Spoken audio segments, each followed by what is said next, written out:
Welcome to the Abraham Lincoln Bookshop in Chicago. I'm Daniel Weinberg, and you're tuned to virtual book signing.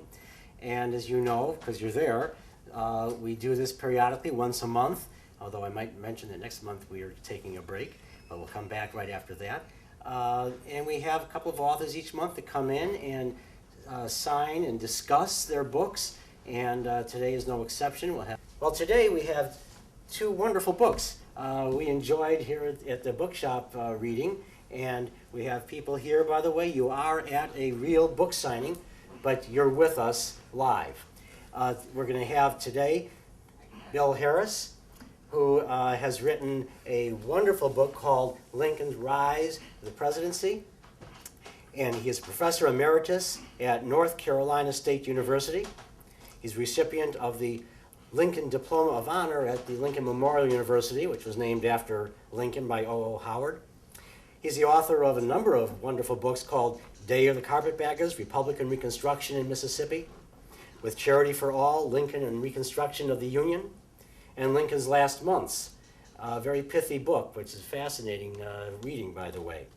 There are a number of wonderful quotes on the back of the book. One of them I'll read from Phil Paladin, who was on virtual book signing just about a month ago. And he says, "A fine, well-written study that provides sophisticated and balanced insights." And I have to agree with that. As well with us is Thomas Craughwell, who is actually a professional writer. We were all kind of happy to know that you're making your name in professional writing. He writes articles for journals and newspapers and magazines. The Wall Street Journal is one, for example. And he's also authored a number of books as well, mainly on popular American culture and Catholic history. Three of his books that are out are Urban Legends, Saints Behaving Badly, I love that one, and The Wisdom of the Popes. This book actually reads a great deal like The Devil in the White City by Eric Larson that took place here in Chicago, and giving context to the event, the stealing of Lincoln's body, then how it took place and why. And there's so many things that go into this book.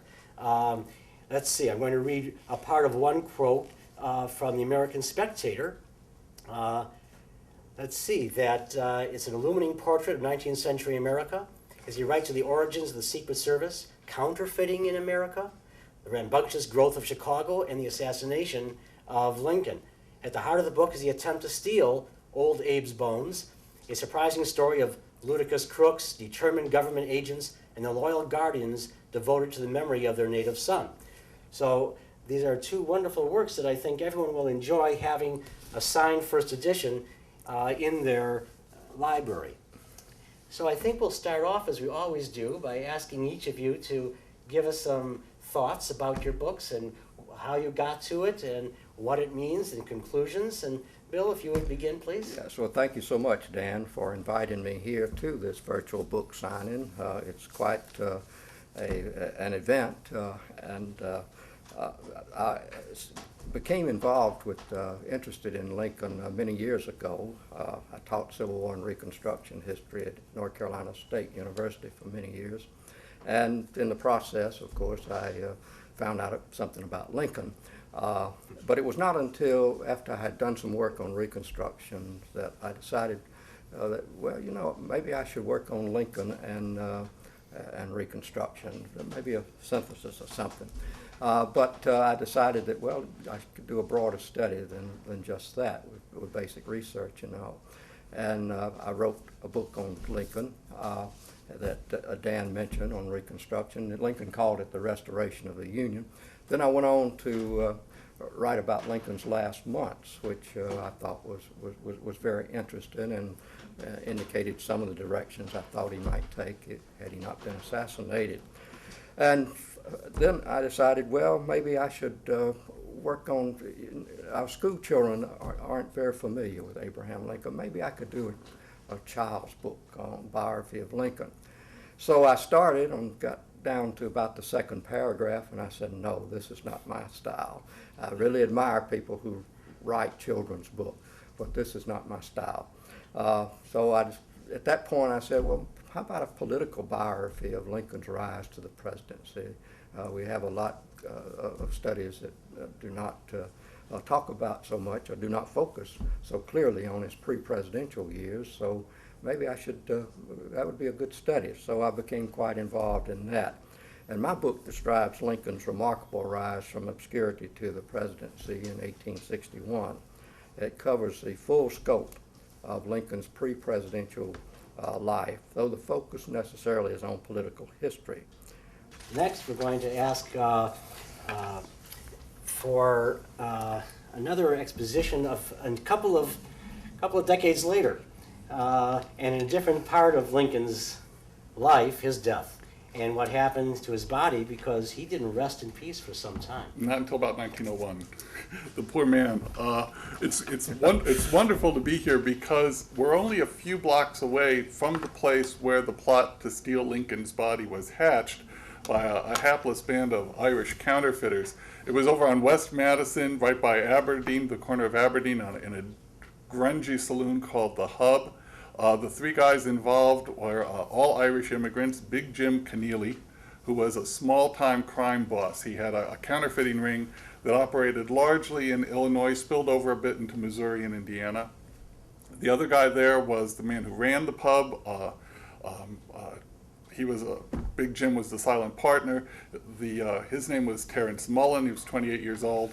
And then the third guy was Mullen's crony. His name was Jack Hughes. Jack Hughes was the underachiever of American counterfeiters. Counterfeiters tended to produce $5, $10, $20 bills. Jack Hughes produced counterfeit nickels. And they were of poor quality, so he was in jail a lot. The reason they were talking about stealing Lincoln's body is that their engraver had been arrested, tried, and convicted and sent to the penitentiary in Joliet for 10 years. And without their engraver, the counterfeiting business was going under. In spite of his name, Big Jim was small potatoes and did not have the kind of political muscle that could win a pardon. So he thought, what could he steal that would pressure the governor of Illinois to release his boy? And somehow he came up with the idea of stealing the body of Abraham Lincoln. Why he came up with this idea, this bizarre inspiration, is one of the mysteries in the story. But that's what he wanted to do. And it was going to be a very simple thing. They would go down to Springfield, they would take the coffin from the sarcophagus, they would put it in a wagon. They would drive 200 miles north across open country to bury it in the Indiana dunes. And then they would send a note to the governor saying, if you release Boyd, the engraver, and give us $200,000 in cash, you can have the body of Lincoln back safe and unharmed. And actually, it could have worked, aside from the journey over open country where somebody was probably going to notice there was a coffin in the back of the wagon. But it might have worked because there was virtually no security in Springfield at the tomb. There was no night watchman. The custodian lived 3 miles away. And the only thing that they considered security was a single padlock on the tomb door. Big Jim left the saloon figuring that this thing has been nailed down. All they have to do is pick a day and go down to Springfield and burgle the tomb. But after he left, the trouble started, because Mullen and Hughes, sitting in the middle of a crowded saloon, said to one another, "We don't know anything about grave robbery. How are we going to steal the body of Abraham Lincoln?" And one of the regulars, a man named Louis Swagles, is sitting at the corner of the bar, and he steps up and says, "I'm the boss body snatcher of Chicago." And they immediately spill the beans. And Swagles listens to the whole story, and they have a few drinks, and he walks out the door, turns left on West Madison, heads straight to the district headquarters of the Secret Service, because Swagles was a paid informant. And we have, thank God, we have an entire account of what happened from the day Swagles heard about this up until well past the days the counterfeiters went to jail for the crime. Because at the time, the heads of the district offices of the Secret Service had to keep a daily report, file essentially a diary. And the man who did this, the hero of this caper, is another Irish immigrant named Patrick Tyrrell, who lived over on Lakeshore Drive. And he loved paperwork. And he wrote voluminously about this in tremendous detail. And all of it has survived. It's all in the National Archives. It's an absolute gold mine of information. And that's how that's the basis of the story. I have to say, I've found out about the story many, many years ago. I was about 7 years old, and I first heard the story from my father. Hi, Dad. And we were standing in front of the Lincoln tomb. The family had gone down to Springfield, and he told me that many years ago some counterfeiters had tried to steal Lincoln's body and almost got away with it. And that little nugget of information had been percolating in the back of my head for decades, and now it's out in the book, and I owe it to my father. Why did it go so badly? I mean, the arrest of them at the tomb, they were right there. Right. And they got away. They got away.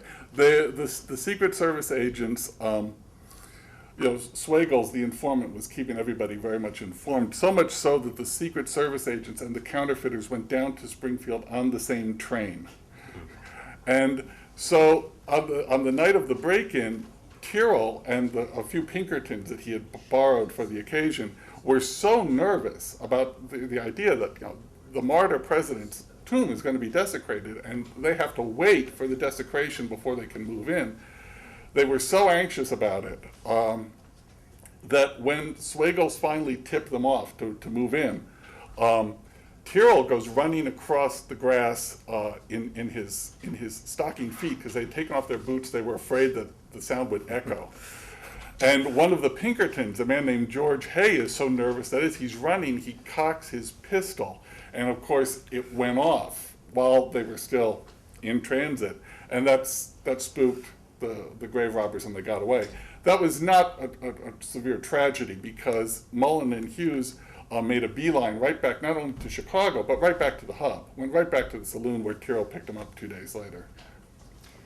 Just when I was reading the book, and I said, why aren't you on the other side of the tomb? Yeah, I was know. thinking, the Secret Service, why are you just standing in one spot, waiting, and then they got out the other side? Well, it was a stakeout, but it wasn't an especially good stakeout. No, and Swagel also later, he went to jail, didn't he, after the trial? Yes, Swagel. And so he was not, I think the prosecution was trying to undermine him because he was part of the Secret Service, an informant, and trying to save his own neck, too. Swagel's had a criminal background. Just about all the informants for the Secret Service had a criminal background. The original agents of the Secret Service all had criminal backgrounds. So this was not unknown at the time. And after he was done being an informant, he reverted back to form and got involved in some petty crime and went to jail. Sort of a Keystone Cops It's kind a of thing. Keystone It Cops sounds thing. like It's the Three Stooges meets the Keystone Cops. Well, this Yeah. is also a book signing. We're going to continue talking about both these books and with both these gentlemen. We're also going to sign, because you're waiting to see them. You're here, along with everyone else here,